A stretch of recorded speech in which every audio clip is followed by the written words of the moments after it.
عبد الحارث اهي التقيله اهي القار دي القار دي الحارث عم عبد الحصان ايه الصاف كده تعالى اركب على الارض انا يلا شوف يلا حصان يلا اول الحصان اول الحصان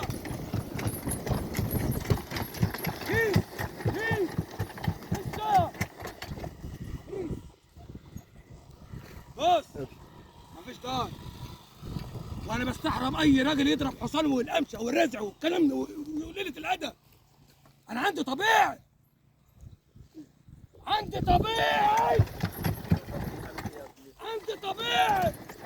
قرب يا عبده هكيفك. خش يا معلم خش يا عم عبده خش. انا طلع لك يكيفك المره دي. لا ما تضربش حصان اوعى تضرب حصان هكيفك في الطلعة بقى في الطلعة. استنى اقف اقف اقف. انا عايز الطلعة عايز الحصان يبرك. انا كيفك الحصان مانيش عايزه يطلعني انا عايزه يبرك بس. مش عايزه يطلع لا يطلع لا انا عايزه يبرك. وبعدين في حاجه بقى اعمل حاجه قول يا معلم.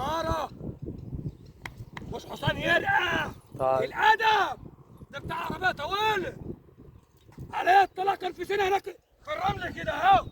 طب قول له شيء انا عايزه يبرك على الارض.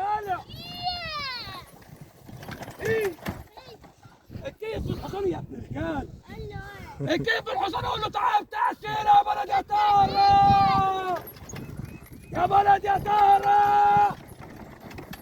هياكل حشيش عارف الحصان هياكل مش في دماغه. وبعدين في حاجه قول يا معلم. وبعدين في حاجه يا عم عبد الامانه تركب تأتأ تشبك واخد بالك ما عينش رجل على رجل تلويط حرت اي حاجه. لف تاني واركب عليها يا معلم.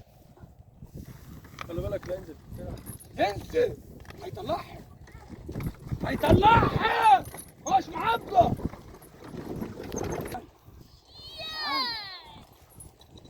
ما يتهاب انا عندي كلمه ما يتهاب. اركب يا مطر اركب. ناس على قدها كده يا محمد. اركب يا مطر اركب. انا عايز العربيه ما تكلبشي.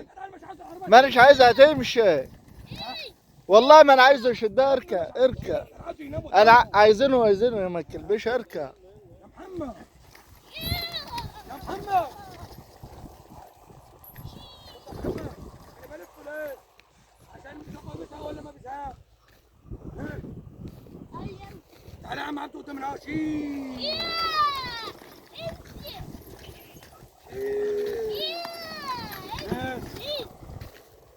حارتها مع معلم محمد.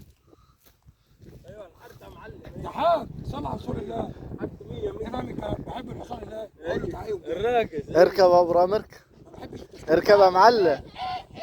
وراسك عارف شغله مشغول. اركب شوف الحصان هقوله يالا هو الحصان. اركب يا ابراهيم اركب.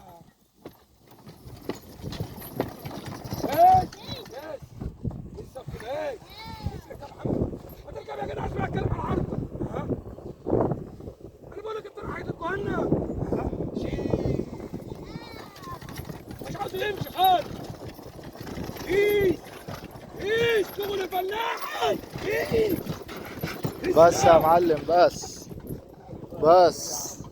حل يا معلم حل الجزء العجل من الكتفين.